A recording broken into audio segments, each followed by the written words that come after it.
ว้าวหัวสีไข่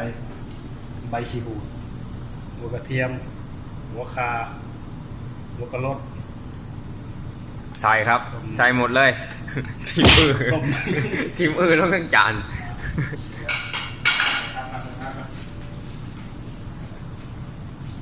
หอมบัวหอมพอกน้ำตาลทรายผักกาดตินมีหอมเปรย์ เออ เตรียมหมอแล้วนี่ สรุปคือเมนูยังไงเนี่ย ต้มมี ต้มมี ต้มมีในต้มผัก มีลงปักสมุนไพร อาหารเพื่อสุขภาพพี่น้องเอ้ยมาถึงคือ จะมาชิมเมาพักเลยนะสมุนไพร ออร์แกนิกออร์แกนิกออร์แกนิกเย้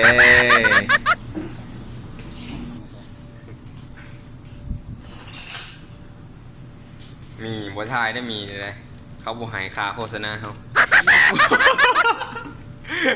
โอ้ชิหนาโอ้ยจะกิน ว้าวตัวธรรมดาได้ยังไง ต้มมีนั่นนี่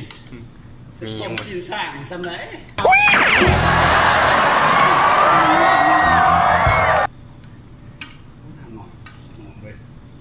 เขาบอกยังไม่ได้มีอย่างสำเร็จ ปะชุกแหละซ้ำนี้กินนะ ใช่ว่านี่มีนี่ ได้คนละ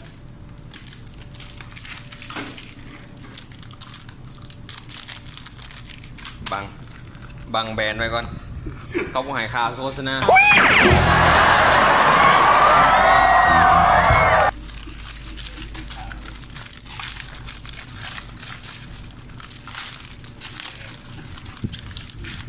โมมี่ยังไม่ได้ตัว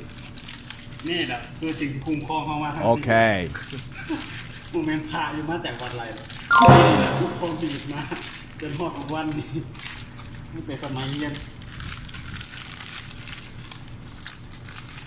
นี่คือบรรพบุรุษภูมิใหญ่ เอาอยู่ไทยเนี่ยช่วงนี้ยังมีคล้ายดีขนาดนี้วะ นี่คือบรรพบุรุษผู้ยิ่งใหญ่ผู้รักษาเรา ขอบคู่เอกราช ผู้บอกกู้ชีวิต โอ้ยเสียดายเด้ บอกสื่อพ่อมดว่าบริษัทไหนค้าโฆษณาสิบอกสื่อไหนรู้ ก็จังหวะอย่างนี้แหละ มีชีวิตไหน เออ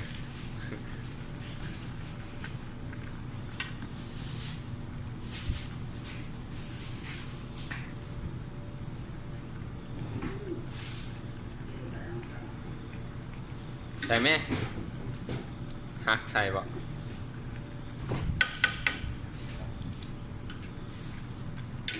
สต๊อกไปนั่งนี่หาซอสเด็ดพร้อมนะย่างใส่เมนู หมักหมักพริกนี่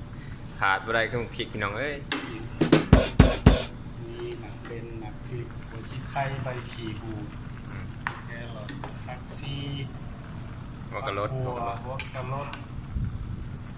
ก็นำหน่อยก่อนมันปรุงใช่ปะ เครื่องปรุงหัวกระชิบปิดอันนั้นโอ้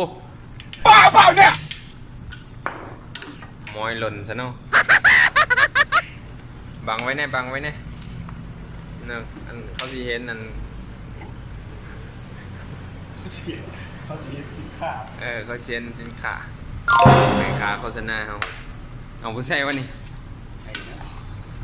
เห็นไหมเถอะ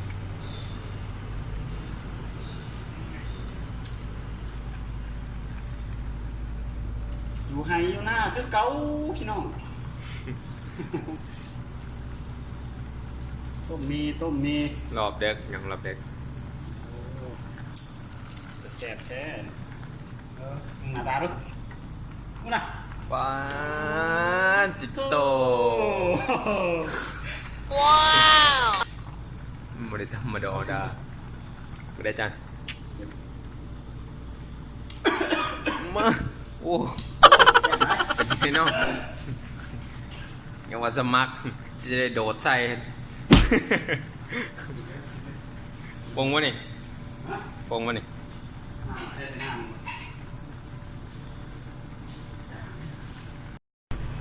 เลยคายเอาชี้หนามันลงใส่ได้ป่ะ เรียก3-4ตอนก็ได้ พอแล้ว ว้าว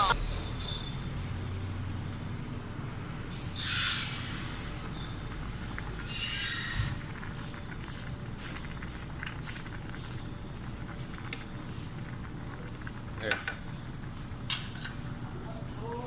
ก็ จ้าดามเสร็จทีเรียบร้อยแล้วพี่น้องเอ้ยต้มมีเมนูเด็ด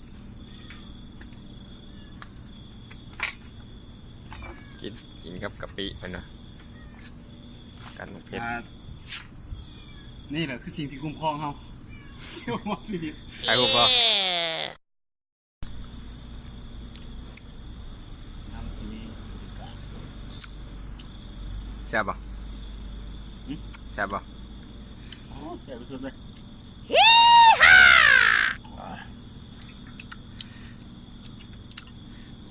ปลาแซ่บไหมกับกะปิเผ็ดอ่ะ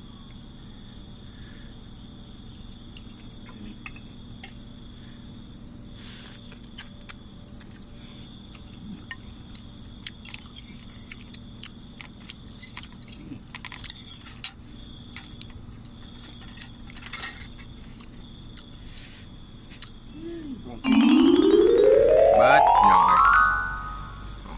นะดังแต่เพียบอยู่เกี่ยงใช้กันยากบาดรีมลายแสบลายพี่น้องเลย